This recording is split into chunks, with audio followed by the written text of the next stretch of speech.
오늘은 교회력으로 이야기하면 한 해가 마무리되는 마지막 해입니다. 교회력은 다음 주에 대림절로 시작해서요.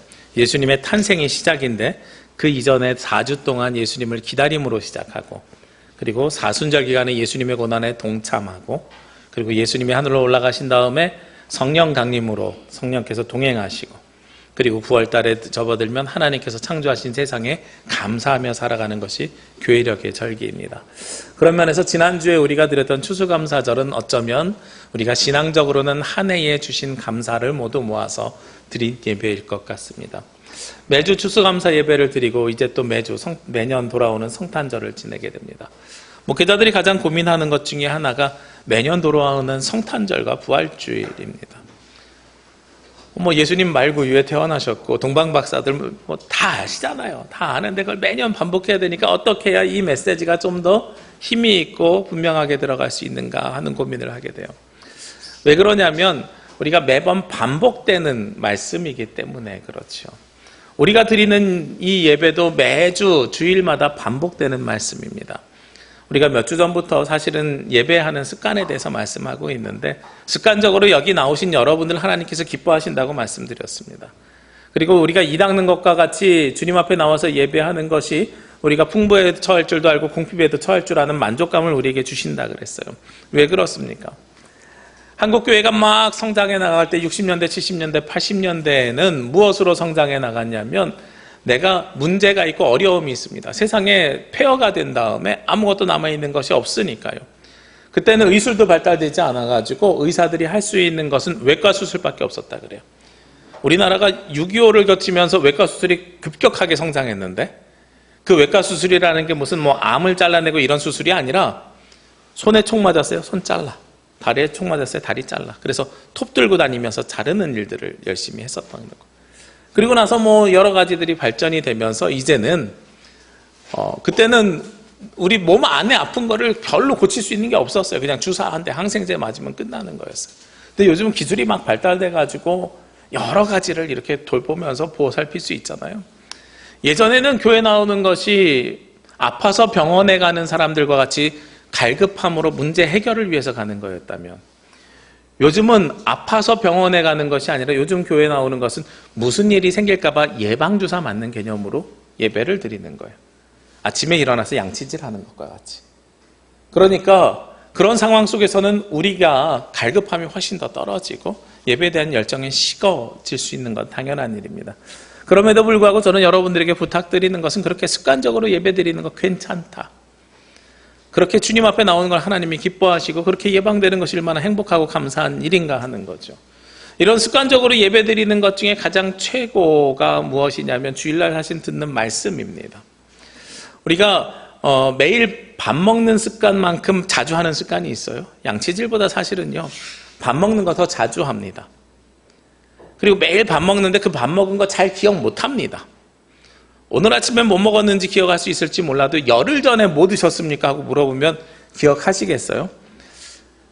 지난 목요일 말고 지지난주 목요일 날 열흘 전에 저녁 식사 뭐 하셨습니까? 생각 안 나시죠? 저도 생각이 안 납니다.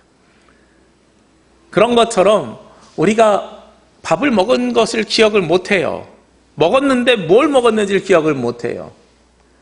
그럼에도 불구하고 그때 밥을 먹었기 때문에 지금 건강하게 우리가 활동하고 움직이는 겁니다. 그것이 에너지원이 되기 때문에.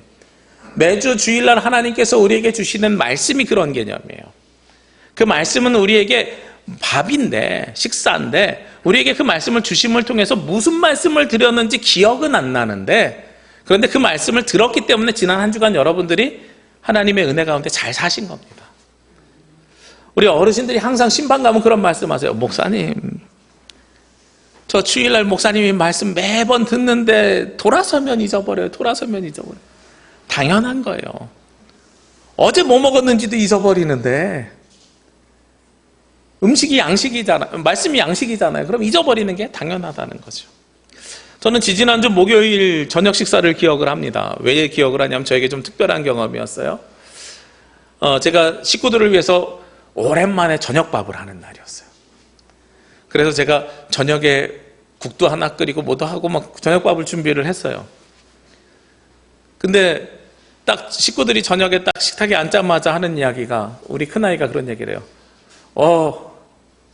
국이랑 이 메인 메뉴랑 다 학교에서 급식으로 먹었는데, 점심에 먹었는데. 그랬더니 둘째 아이가 맞아, 나도 급식으로 먹었어. 그랬더니 저희 아내가 우리 오늘 점심에 회사에서도 이거 먹었는데. 어제 설교 준비하는데요, 제가 만들었는데도 그 음식이 메뉴가 뭔지 기억이 안 나는 거예요. 열흘밖에 안 지났는데. 무슨 얘기입니까? 설교자도 말씀을 전하고요, 무슨 말씀을 전하는지 기억을 못할 때도 있다는 이야기입니다. 그래서 밤에 12시쯤 도저히 생각하다 안 돼갖고 아내한테 물어봤어요. 내가 그날 급식으로 식구들이 다 먹은 거 뭐 준비했지? 그랬더니 닭볶음탕이랑 오뎅탕이래요. 지금 생각해보니까요, 1부 때도 생각을 못했는데 그 중간에 좀 더 말씀을 깊이 묵상하면서 생각을 해봤더니 왜 내가 탕만 2개를 끓였을까? 이 생각도 사실 좀 들었고요. 그리고 이제 오랜만에 한번 가끔 밥 해줄 때는 학교 급식표를 찾아봐야 되나, 이런 생각도 들었습니다. 제가 열심히 준비한 음식, 그것도 생각이 나지 않습니다. 그런데 지난주 주일날 잠깐 들은 말씀이 어떻게 생각이 나겠습니까? 그럼에도 불구하고요, 그 음식을 먹었기 때문에 지금 건강하게 우리가 살아있는 것처럼 여러분들은 기억이 안 나지만 지난주의 말씀, 9월 달의 말씀, 지난 1월 달의 말씀을 들었기 때문에 지금 영적으로 건강하게 살고 계시다는 겁니다. 그렇게 말씀은요, 우리에게 음식으로 비유할 수가 있습니다. 그리고 그 음식은 성경에서도 끊임없이 그렇게 비유하고 있는 것입니다. 성경을 2글자로 요약하면 사랑인데요, 그런데 이 사랑을 하나님께서 표현하기 위해서 사용하신 도구가 바로 음식이고 먹는 것입니다. 잘 생각해 보십시오. 창세기 무엇으로 시작합니까? 하나님께서 세상을 만드셨지요.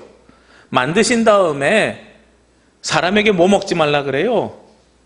저 동산나무 중앙에 있는 선과 악을 구별하는 나무의 열매를 먹지 말아라. 그런데 그걸 먹음을 통해서 하나님과의 관계가 깨어지고, 그걸 먹음을 통해서 인간이 에덴 동산에서 쫓겨났어요. 그때부터 인간들은 고난과 고통의 역사를 시작을 합니다. 생각해 보시자고요. 요셉이 애굽 땅에 가 있는데 무슨 일이 있어서 식구들을 초청하게 됩니까? 땅에 기근이 들어서 먹을 걸 주기 위해서입니다.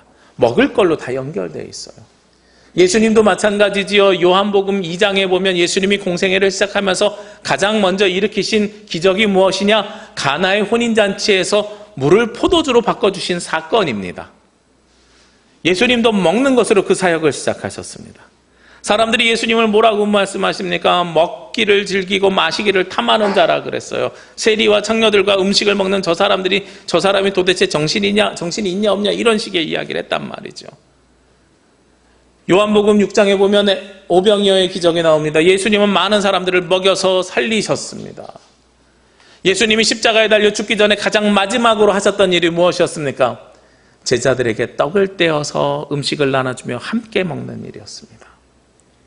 성경에서요, 하나님께서 우리에게 사랑을 전하기 위해서 늘 사용하신 도구는 음식이었습니다. 그렇기 때문에 이 음식은요, 말씀하고 우리가 등치시킬 수 있는 거예요.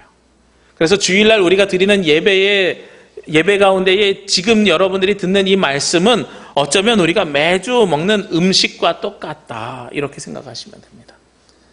오늘 에스겔서 3장 1절에 보면 성경에서 그 이야기를 좀 더 구체적으로 하고 있습니다. 또 그가 내게 이르시되, 인자야, 너는 발견한 것을 먹으라. 너는 이 두루마리를 먹고 가서 이스라엘 족속에게 말하라 하시기로. 무엇을 먹으라 그래요? 내가 발견한 것을 먹으라고 이야기하잖아요. 무엇을 발견했습니까? 그 앞에 2장 8절과 9절 말씀에 보면은요, 너 인자야, 내가 내게 이런 말을 듣고 내 패역한 족속같이 패역하지 말고 내 입을 벌리고 내가 내게 주는 것을 먹으라. 또 먹으라 그러시죠. 그런데 먹는 거에 내용이 나옵니다. 9절에 내가 보니 보라, 한 손이 나를 향하여 펴지고 보라, 그 안에 두루마리 책이 있더라. 하나님께서 에스겔 선지자에게 먹으라고 이야기하는데요, 음식을 주시는 것이 아니라 그 한 손에 무엇을 주셨다고요? 두루마리가 있었더라고요. 두루마리라고 표현되어 있지만 요즘으로 이것을 이야기하면 무엇이 되겠어요? 성경이고 하나님의 말씀입니다. 요즘은 기술이 발전돼 가지고 이렇게 얇은 종이에 성경을 기록을 합니다. 인쇄술이 돼서요. 옛날엔 성경을 어디에 기록했을까요? 우리나라만 하더라도 생각해 보시자고요. 글을 어디에다 썼습니까? 서책에다 썼는데 서책의 글씨가요 최소한 손가락 2마디 이상은 됐습니다. 그리고 나서요 그 이전에는 어명을 받으시오 보면 두루마리에다가 글 써서 주잖아요. 그 이전으로 가면은요 종이가 있기 전에는요 동물의 가죽에다 글을 썼을 겁니다. 그 이전에는요 벽화라고 보셨죠? 벽에다 썼을 거란 말이죠. 그런데다가 쓸 때는 파야 되고 글씨가 커야 됩니다. 제가 추측하기로는요 요만한 두루마리 하나에 쓰여져 있는 말씀이 어느 정도 말씀의 길이 정도 될까? 제가 추측하기로는 여러분들 매년 연초에 드리는 말씀 카드 있죠. 그 한 구절을 옛날 방식으로 쓰면 요만한 두루마리 하나에 들어갈 것 같아요. 과거 역사의 자료에 보면 저희가 신학교 1학년 때 개론을 배울 때에 성경의 역사에 대해서 배우는데 책 한 권이, 그러니까 에스겔서 한 권 정도가 우리 교회 정도 되는 창고의 두루마리로 있을 거다 이렇게 생각하면 된대요. 거기에서 성경을 어떻게 순서대로 찾고 어떻게 했는지 옛날 사람들 참 대단한 것 같습니다. 그런데 그 두루마리를 먹으라고 하는 것은 그냥 말씀을 먹으라고 하는 것이 아니라 하나님의 성경 말씀 있는 본체를 그대로 우리 몸에 받아들여라 라고 말씀하고 있는 겁니다. 매주 우리가 음식을 먹는 이유가 바로 매일 음식을 먹는 것과 같이 매주 말씀을 듣는 이유가 바로 여기에 있는 거죠. 그런데 우리는 이 말씀도 어떻게 들어요? 습관으로 듣습니다. 매주 와서 예배하고 말씀을 먹습니다. 그런데요 먹고 끝입니다. 무엇을 먹었는지 기억이 나지 않습니다. 열흘 전에 먹은 음식 지금 기억나시나요? 생각해내셨어요? 생각 안 나잖아요. 그런 것처럼 들어도 기억이 나지 않는 것이 말씀입니다. 목회자들이 가지고 있는 고민, 특히 제가 가지고 있는 고민 중에 하나가 무엇이냐면 성도들이 목회자에게 익숙해지면 말씀이 들리지 않는다는 거예요. 제가 큰 교회 목사님들 설교를 계속 모니터를 하는데 그런데 그 목사님들의 설교를 한 2년, 3년을 들으면 그 다음부터 목사님들의 설교가 들리지 않아요. 그럼 그 다음에 또 다른 분 걸 들어야 돼요. 아무리 말씀을 잘하고 몇만 명을 놓고 설교하시는 분도 말씀의 패턴이라는 게 있어요. 저도 말씀의 패턴이라는 게 있습니다. 그래서 이 패턴을 가지고 설교하다 보면 패턴에 익숙해져서 지난주에 먹었던 음식도 그 음식인 거예요. 지난주에 들었던 말씀도 그 말씀이고 아무리 맛있는 집에 가서 음식을 먹어도 똑같으면 반복해서 먹으면 그것이 맛있는 줄 잘 모르는 겁니다. 그럼에도 불구하고 우리에게 특별하게 다가올 때는 어떤 때였습니까? 매주 끼니를 때우듯이 먹는 음식이 기억이 나지 않지만 그러나 어떤 음식은 기억에 나냔 말이에요. 저는 한번 말씀을 준비하면서 생각해 봤습니다. 내가 식당에 갔을 때 어떤 음식이 나에게 기억이 날까? 가장 먼저 기억에 남는 게요. 우리 아이들 둘의 돌잔치 식당이었어요. 근데 그날 먹은 음식은 사실 기억이 나지 않아요. 그런데 그 상황이 기억이 나요. 첫 번째 아이는요. 첫 아이니까 정말 열심으로 준비해가지고 돌잔치를 치렀던 기억이 납니다. 많이 기도하고요. 그 다음에 예배를 열심히 준비했어요. 우리 돌잔치 가면 제일 많이 하는 것 중에 하나가 뭐죠? 돌잡이 하잖아요. 근데 이 돌잡이가 약간 미신적인 요소가 있어요. 물론 마이크 잡으면 노래 잘한다 뭐 이런 것도 있지만 오래 살기 위해서 뭘 잡으라 그래요? 실 잡고 뭐 하고 하는 미신적인 요소가 있어서 이걸 어떻게 바꿀까 고민하다가 말씀잡이. 말씀잡이를 해요. 그래서 어떤 말씀을 가지고 살을까 이렇게 이야기하는 거죠. 지금도 저희 집 거실에 보면 아이들 어렸을 때 사진하고 그때 잡았던 말씀을 기록해놨습니다. 큰아이 때 그렇게 열심히 준비했어요. 둘째 아이 때는요 좀 소홀해질 수 있는데 둘째 아이가 나면서 많이 아팠어가지고 한 해를 사는 게 너무 감사했어요. 그래서 너무 정성스럽게 또 그 돌잔치를 준비했었습니다. 그러니까 돌잔치의 상황 때문에 그것은 기억이 나는데 사실 그날 뭐 먹었지 그러면 식당은 기억이 나지만 그래서 메뉴가 뭔지는 알 것 같지만 맛있는지 맛이 없는지 기억이 나지 않습니다. 제가 제주 와가지고 기억나는 식당이 하나 있습니다. 8월 달에 제가 부임을 해가지고요 8월 말에 부임 신방을 하는데 5일을 신방을 했는데 그 중에 4일 연속해서 4일을 늘봄에 갔습니다. 모두 똑같은 말씀을 하시면서 모시고 갔어요. 목사님 제주 왔으니까 흑돼지는 드셔야죠. 이 집 처음 가시죠. 지금 와서 고백인데요 첫 번째만 처음이었고요 두 번째부터는 두 번째, 세 번째, 네 번째였는데 네라고 대답을 했습니다. 그것도 무엇 때문에 제가 그걸 기억할까요? 그 상황이 있으니까. 우리가 말씀이 언제 우리 가운데 은혜가 되냐면 내가 상황이 어렵고 힘든 일이 있는데 그 힘든 상황을, 어려운 상황을 말씀으로 톡 건드려 줄 때 그때에 내가 그 말씀이 특별하게 기억이 남는 거예요. 말씀을 잘해서 은혜가 돼서 하는 것이 아니라 나에게 상황이 있을 때 그 말씀이 내 말씀으로 받아들여지더라 하는 겁니다. 그러면 상황이 없을 때는 그 말씀을 안 먹어야 돼요? 안 받아야 돼요? 아니죠. 아침마다 어머니가 해주는 음식 먹는 것이 건강의 지름길입니다. 끼니를 거르지 않고 식사를 건강하게 하는 것이 건강의 지름길입니다. 그러니까 우리가 특별하게 의미가 없어도 매주 주일날 말씀을 듣는 것은 그것만으로도 충분한 의미가 있다는 것입니다. 그래서 여러분들이요, 오늘 말씀 듣고요, 집에 가서 오늘 말씀이 뭐였지? 생각이 안 나도 걱정하지 마십시오.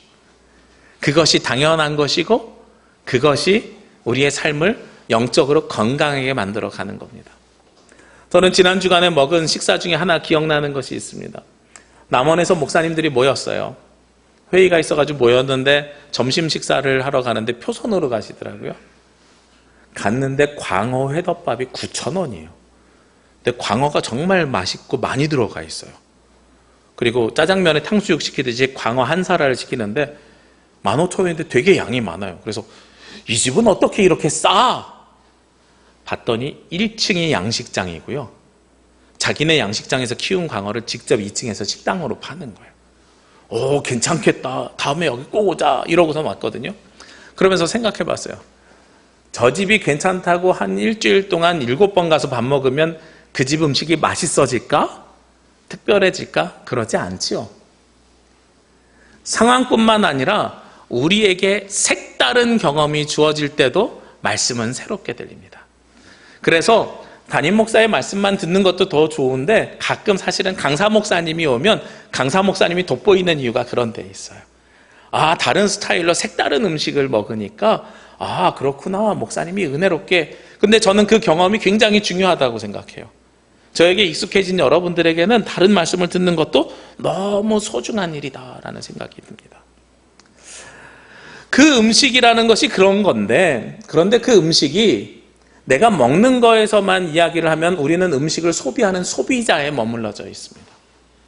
많은 분들이 음식을 소비하는 소비자일 겁니다. 그런데 여신도들 대부분은 소비자가 아니라 생산자가 되기도 합니다. 음식을 직접 만드시는 분들이잖아요. 요즘 4차 산업혁명이라는 이야기를 하고 있는데 20년 전에 저희 목회자들이 제가 교육전도사 할 때 그런 걸 가지고 토론한 적이 있어요. 목회가 1차 산업이냐 2차 산업이냐 3차 산업이냐 이걸 가지고 토론을 한 적이 있어요. 왜냐하면 그날 전도사님들이 그 선배 목사님들한테 엄청 혼났거든요. 왜 혼났냐면 목회는 서비스야. 성도님들에게 서비스맨처럼 잘 대해야 돼. 그 얘기를 듣고 목사님들이 전도사님들이 다 당황한 거예요. 아, 우리가 서비스맨이야? 그러면 식당에서 이렇게 서비스 제공하듯이 성도님들에게 서비스를 제공해야 돼? 이런 거에 부딪힌 거예요. 그런데 거기서 토론을 하면서 우리가 내린 결론은 목회는 1차 산업이 뭐예요? 농경 생활이잖아요. 생산하는 생활. 2차 산업은 가공하는, 공장에서 가공하는 생활이고 3차 산업이 서비스 생활, 서비스업이거든요. 목회는 1차, 2차, 3차가 다 있다. 영혼을 살리는 거니까 1차 산업이고 성도들을 양육하니까 2차 산업이고 그리고 하나님 앞에 주일 예배를 뭐라고 불러요? 영어로 서비스라 그러거든요. 썬데이 서비스라 그래요. 워십이 아니라. 워십은 찬양과 경배를 올리는 걸 워십이라 그러고요. 주일 예배는 서비스라 그러니까 그래, 하나님 앞에 서비스하는 거예요, 우리는. 그러니까 우리 1, 2, 3차가 다 있어. 이런 개념으로 우리가 정리를 했던 기억이 납니다. 우리가 하나님 앞에 나와서 예배를 말씀으로 드리는데 이 말씀을 받는 데서 끝나는 사람들은 소비자입니다. 그런데 여러분들은 소비자로 머무르지 말고 생산자가 되어야 됩니다. 말씀을 나눠주라고 하고 있어요. 오늘 1절 말씀을 다시 한번 보시면 인자야 너는 발견한 것을 먹으라 해서 끝나는 것이 아니라 이 두루마리를 먹은 다음에 무엇을 하라고 하냐면 가서 이스라엘 족속에게 말하라 라고 이야기하는 거예요. 음식을 먹기만 하라고 이야기하는 것이 아니라 먹은 음식을 가서 나눠주라고 하는 겁니다. 음식을 먹을 때는 음식이 소중한 줄 모릅니다. 음식을 만들어 봐야 소중한 걸 알 수가 있어요. 우리 어머니들 그러시지요? 음식을 만들었는데요, 자녀들이, 식구들이 와가지고 맛있게 먹으면 어떻게 돼요? 기분 좋지요. 근데 맛있게 먹지 않으면 어떻게 돼요?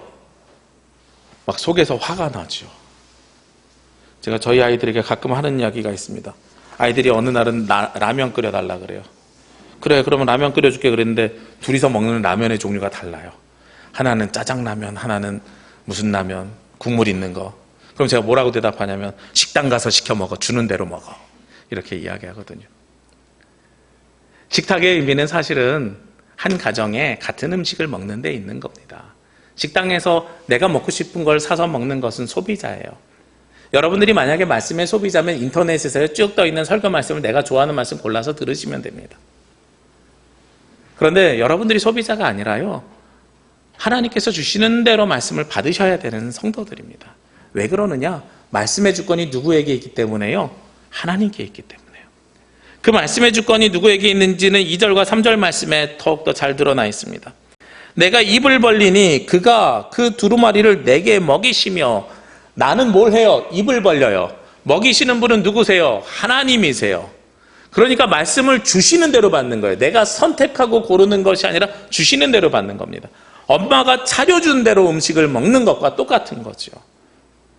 그게 우리가 말씀을 마주하고 말씀을 대하는 첫 번째 태도여야 됩니다. 그 말씀을 구하는 태도가 너무나도 소중해요. 그렇게 말씀을 받았을 때에 하나님께서 우리에게 무한한 은혜를 내려주시는 겁니다. 그 말씀의 주체는, 주시는 분이 누구냐면 하나님이라는 것을 우리가 철저하게 고백해야 되는 거예요. 저는 그래서 이 말씀을 무엇과 비슷하다고 이야기하냐면 선물이라고 이야기합니다. 선물은 주도권이 누구에게 있어요? 주는 사람에게 있어요. 우리가 기억하셔야 되는 게 있어요. 요즘은 아이들에게 너 뭐 받고 싶니? 라는 걸 물어보고 맞춰서 줘요. 물론 맞춰주면 아이도 기뻐하고 나도 기뻐하고 그러면 좋지요. 그런데 선물의 진정한 의미는 어떤 선물이 가치가 있냐면, 내가 기도하고 상대방을 관찰하고 상대방에게 뭐가 필요할까 고민하다가 필요한 것들을 찾아서 주었을 때 그 선물이 감동이 되고 의미가 있고, 그리고 선물의 값어치가 커지는 겁니다. 나의 고민이, 정성이 그 안에 들어가 있어야 되는 거거든요. 주는 것이 얼마나 행복합니까? 주시는 주권이 바로 누구에게 있다고요? 하나님께 있다고요. 우리가 말씀을 받을 때 오늘은 나에게 안 맞는 말씀이야, 그럴 수 있어요. 매번 내가 좋아하는 음식 먹으면 안 되거든요. 그러면 그걸 어머니들이 자녀들에게 뭐 하지 말라 그래요? 편식하지 말라 그러잖아요. 우리의 말씀은 우리가 골고루 받아야 우리에게 충분한 영향이 들어가게 됩니다. 하나님의 말씀, 하나님께서 주시는 대로 받으셔야 우리에게 충분한 영향이 들어가게 됩니다. 그래요. 첫 번째는 하나님께서 주시는 말씀이라는 것을 인정한다면, 두 번째는 우리가 무엇을 기억해야 되냐면 그 말씀을 우리의 말씀으로 체화시켜야 됩니다. 3절 보십시오. 내게 이르시되 인자야, 내가 내게 주는 이 두루마리를 내 배에 넣으며 내 창자에 채우라. 주시는 말씀을 내 창자에, 배에 넣어서 창자에 채우는 것은 누가 해야 될 일이에요? 내가 해야 될 일이에요. 다른 사람들이 해주는 일이 아니라 내가 해야 되는 일이에요. 여기 계신 분들은 모두가 다 스스로 식사를 하십니다. 그런데 여러분들이 자녀 키우시면서 기억하실 겁니다. 아이들이 스스로 식사하기 전에는 부모가 어떻게 해줘요? 이유식을 만들어서 입에다가 떠먹여줍니다. 떠먹여줄 때 아이들이 꿀떡꿀떡 받아 먹으면 너무 부모가 기분이 좋아요. 잘 먹는다, 잘한다, 와. 요즘도 저희 아이들이 어디 식당에 가가지고요, 아빠 고기 더 시켜주세요 그러면은 돈 나가는 게 걱정되는 게 아니라 기분이 좋아요. 잘 먹는다. 어제 아이들 친구들이 학예회 준비한다고 저희 교회 2층을 쓸 수 있냐 그래서 쓰라고 해서 모여서 연습을 했어요.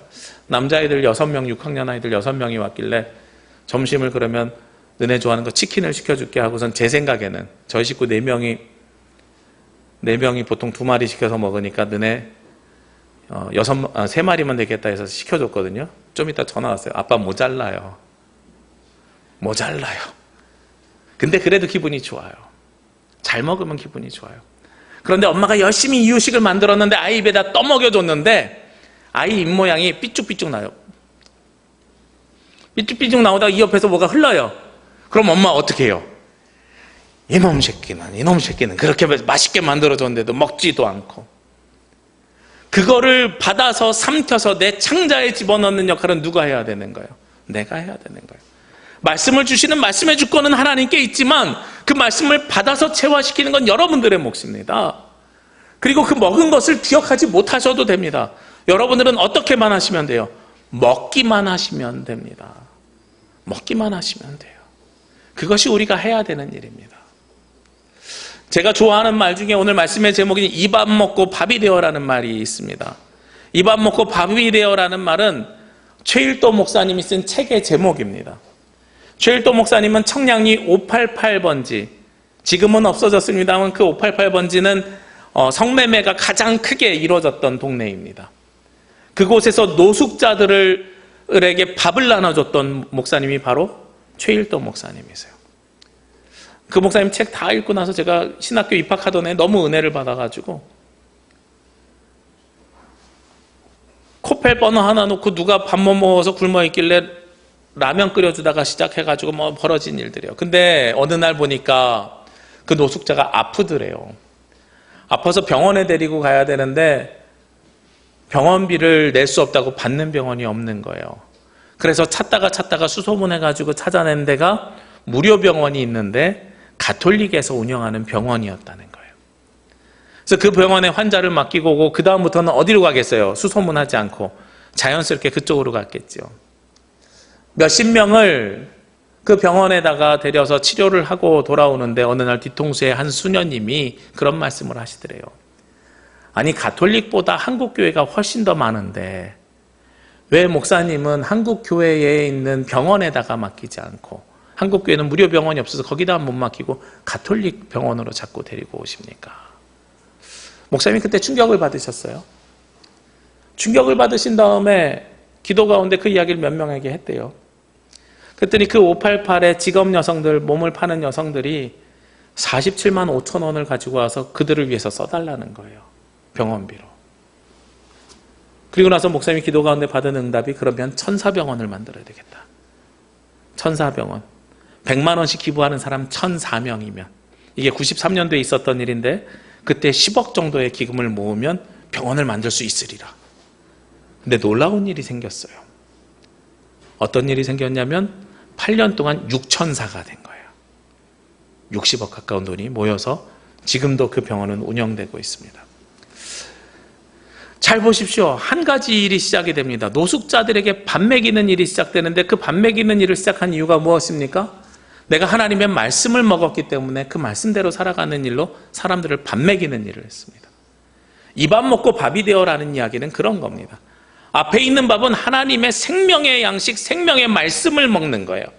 생명의 양식을 먹은 사람들은 세상에 나가서 내가 또 밥이 되어서 살겠다 하고 고백하는 겁니다. 말씀을 받아들이는 소비자가 아니라 말씀을 나눠주는 생산자가 되겠다는 겁니다. 나눠주는 사람이 되겠다는 거예요. 주보에 보면은요, 제가 그 오후 예배 자리에다가 또 한 신학자의 글을 써놨습니다. 말씀과 성례전이 중심을 이루는 기독교 예배는 나의 정체성의 핵심이 소비자가 아님을 일깨워준다. 우리가 예배를 드릴 때 여러분들의 정체성이 소비자면 안 된다는 거예요. 그냥 말씀을 받고 소비해버리면 안 된다는 겁니다. 그러면서 나는 하나님을 알고 기뻐하고 영화롭게 하기 위해서 그리고 주변 사람들을 알고 사랑하기 위해서 지어진 예배자이며 하나님의 형상을 지닌 존재이다. 여러분들은 여러분들 스스로 말씀을 듣고 소비하라고 지어진 게 아니고요. 주변에 있는 사람들을 돌보라고 지어진 예배자라는 거예요. 그래서 이 익명의 강낭콩은 살아가기 위해 물건을 사는 것이 가장 중요하다고 이야기하는데 그런데 하나님은 이 콩을 수확한 이들을 아시며 정의에 관심을 기울이시고 그리고 하나님은 우리를 단지 소비자가 아니라 가꾸고 돌보며 축복하는 존재가 되게 하라고 지으셨다. 여러분들이 이 예배를 통해 말씀을 받으실 때요, 주변에 있는 사람들을 가꾸고 돌보며 축복하는 존재가 되게 하나님께서 여러분들을 창조하셨다는 거예요. 그래서 말씀을 받는 데서 끝나는 것이 아니라 나눠줘야 되는 겁니다. 저는 지난 목요일에 식구들에게 밥을 해줬습니다. 그리고 제가 밥을 해줬던 때가 또 기억나는 때가 있어요. 저희 아내가 아이를 임신했을 때 입덧이 심해요. 입덧이 심하니까 저에게 어느 날은 와서 밥을 좀 해달라는 거예요. 그래서 뭐 아주 심할 때는 밥 냄새만 맡아도 싫다면서요. 근데 그날 그래서 뭐 먹고 싶어? 그랬더니 묵밥을 해달래요. 제가 차가운 요리 좀 잘합니다. 냉면이나 뭐 이런 거. 그래서 묵밥을 하려고 이렇게 했어요. 만드는 내내 이 음식 아내가 잘 먹으면 너무 좋겠다. 그리고 그러면 뱃속에 있는 아이도 잘 크겠지. 열심히 만들었습니다. 마지막에 참기름을 이렇게 딱 붓는데 갑자기 방에서 소리가 들려요. 문 닫아! 문 닫았어요? 문 닫았는데도 냄새 계속 이래가지고 어디로 들고 들어갔냐면 집에 유일하게 환풍기에 있는 화장실로 들어갔어요. 혼자서 화장실에서 2그릇을 다 먹었어요. 아내가 못 먹었습니다. 못 먹었는데요. 그래도 기억에 남습니다. 내가 만들어주는 그 순간이 너무나도 행복하고 즐겁거든요. 누군가를 위해서 만들어주고 수고한다는 것은 그런 의미가 있는 겁니다. 우리 어머니들이 음식을 할 때 바로 그런 마음이라고 저는 생각을 합니다. 오늘 성경에서도 무엇이라고 이야기하냐면 세상에 밥이 되어서 이 밥을 먹고 말씀을 먹고 밥으로 살라고 이야기하는데 누구에게 밥이 되라고 이야기하냐면 11절 말씀에 보니까요. 사로잡힌 내 민족에게로 가서 그들이 듣든지 아니 듣든지 그들에게 고하여 이르기를 주 여호와의 말씀이 이러하다 하시니라.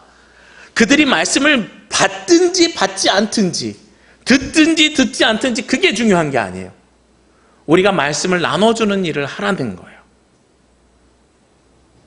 여러분들이 자녀들이 음식을 먹든지 안 먹든지 그게 중요한 것이 아니라 음식을 하라는 겁니다. 저희 아내가 입덧 가운데 음식을 못 먹더라도 그 음식을 만드는 그 과정이 사랑을 나눠주는 모습이라는 거예요. 그 일들을 행해 가라 하는 것입니다.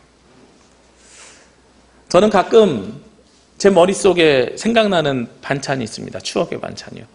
항상 생각나는 건 아니고 식당에 가서 밥을 먹다가 밑반찬으로 나오면 그 반찬을 보면 생각이 납니다. 그게 뭐냐면 무말랭이에요. 저희 어머니가 무말랭이를 참 맛있게 잘하셨어요.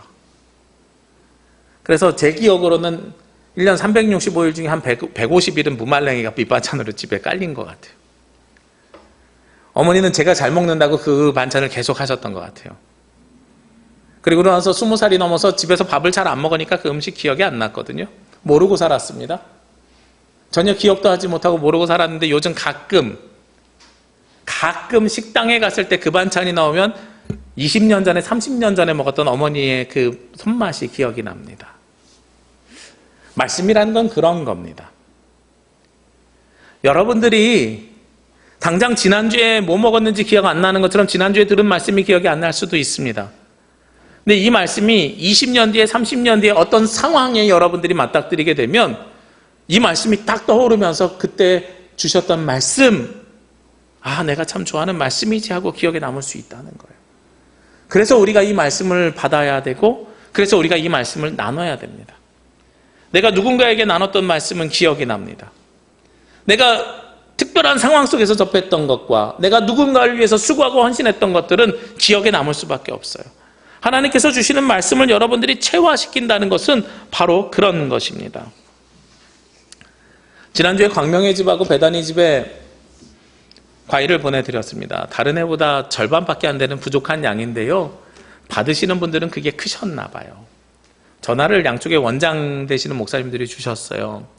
코로나로 힘든데 그래서 올해는 다른 해보다 안 들어와서 그러려니 하고 있었는데 우리 가장 먼 곳 제주에서 챙겨주셔서 너무 감사합니다. 그 작은 일들이 우리가 하나님의 말씀에 밥을 먹고 밥이 되는 일을 한 겁니다. 지난주에도 말씀드렸지만 여신도 회원들이 인천에 있는 내일을 위한 집으로 보낸 그 돈, 작다면 작고 크다면 크다는 그 비용, 그 우리의 헌금이 마스크 대신에 빵을 달라고 했던 노숙자들에게는 굉장히 큰 힘이 됐어요. 우리 성도님들이 말씀의 밥을 먹고 세상에 밥이 되는 일을 한 것이 바로 그런 겁니다. 거창한 일 하자고 하는 것이 아닙니다. 거창한 일 하자고 하는 게 아니고요. 우리가 할 수 있는 작은 일들, 누군가를 위해서 할 수 있는 일들을 해내 가자는 것입니다. 제일도 목사님 같은 사람만 이 밥 먹고 밥이 되는 것이 아니라 여기 있는 모든 성도들도 이 밥 먹고 밥이 될 수 있다는 것이죠. 마지막으로 여러분들에게 시 한 편을 소개시켜 드리기를 원합니다. 제가 신학교 입학해가지고요, 첫 주에 신앙수련회를 갔는데요. 신앙수련회를 3박 4일 가니까 밥을 먹어야 되잖아요. 첫 끼 식사를 하는데 밥가를 부르다는 거예요. 그래서 나름 추측하기로는 뭐라고 추측했냐면, 날마다 우리에게, 교회에서 수련회 가면 항상 그걸 부르니까요. 양식을 주시니 은혜로우신 하나님 참 감사합니다. 이럴 줄 알았어요. 근데 갑자기 숟가락을 들래요. 숟가락을 들고선 식탁을 쳐요. 탁탁탁탁. 밥은 하늘입니다. 이러면서 막 노래를 불러요. 그리고 나서 각자 기도를 하고 밥을 먹는 거예요. 이 밥은 하늘입니다. 이게 뭔가 나중에 알고 보니까요, 김지아 시인의 시입니다. 그 시를 읽어드리겠습니다. 밥은 하늘입니다. 하늘을 혼자 못 가지듯이 밥은 서로 나누어 먹는 것, 밥은 하늘입니다. 하늘의 별을 함께 보듯이 밥은 여럿이 같이 먹는 것, 밥이 입으로 들어갈 때 하늘을 몸속에 모시는 것, 밥은 하늘입니다. 아, 밥은 모두 서로 나누어 먹는 것. 하나님께서 주시는 말씀은요, 하나님이 크시기 때문에 혼자 독점할 수 없거든요. 여러분들이 소비하지 마시고 여럿이 함께 나눌 수 있도록 여러분들이 생산자가 되어 주십시오. 하나님께서 주시는 그 밥을 먹고 밥이 되는 삶을 살아 주십시오.